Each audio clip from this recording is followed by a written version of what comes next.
بصورة قاف في القرآن وقرأ قراءات من التبيان. أعوذ بالله من الشيطان الرجيم. بسم الله الرحمن الرحيم. الحمد لله رب العالمين الرحمن الرحيم مالك يوم الدين إياك نعبد وإياك نستعين اهدنا الصراط المستقيم صراط الذين أنعمت عليهم غير المغضوب عليهم ولا الضالين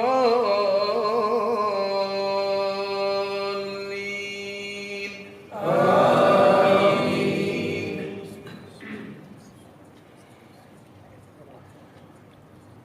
اليوم تجزى كل نفس بما كسبت لا ظلم اليوم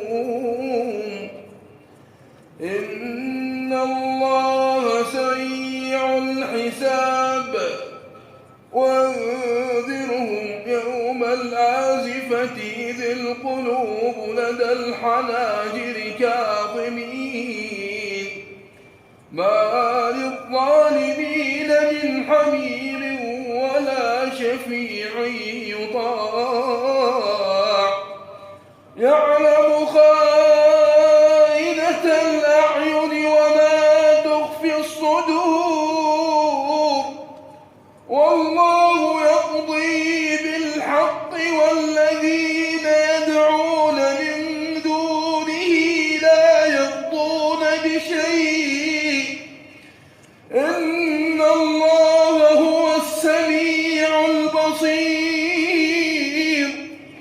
أولم يسيروا في الأرض فينظروا كيف كان عاقبة الذين كانوا من قبلهم كانوا هم أشد منهم قوة وآثارا في الأرض فأخذهم الله بذنوبهم وما كان لهم من الله من واق ذلك بأنهم كانت تأتيهم رسلهم بالبينات فكفروا فأخذهم الله إنه قوي شديد العقاب. ولقد أرسلنا موسى بآياتنا وسلطان مبين إلى فرعون وهامان وقارون فقالوا ساحر كذاب فلما جاءهم بالحق من عندنا قالوا اقتلوا أبناء الذين آمنوا معه واستحيوا نساءهم وما كيد الكافرين إلا في ضلال.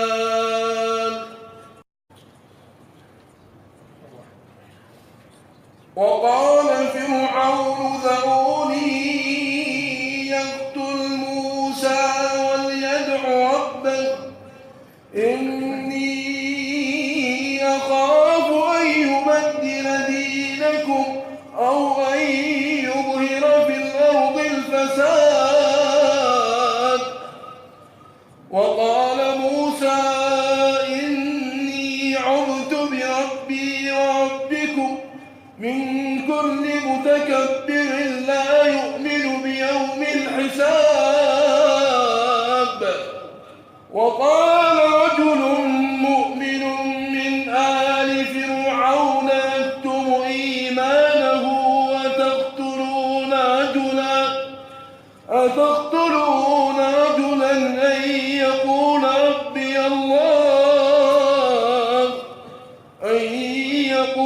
ربي الله وقد جاءكم بالبينات من ربكم وإن يك كاذبا فعليه كذبه وإن يك صادقا يصبكم بعض الذي يعدكم إن الله لا يهدي من هو مسرف كذاب. الله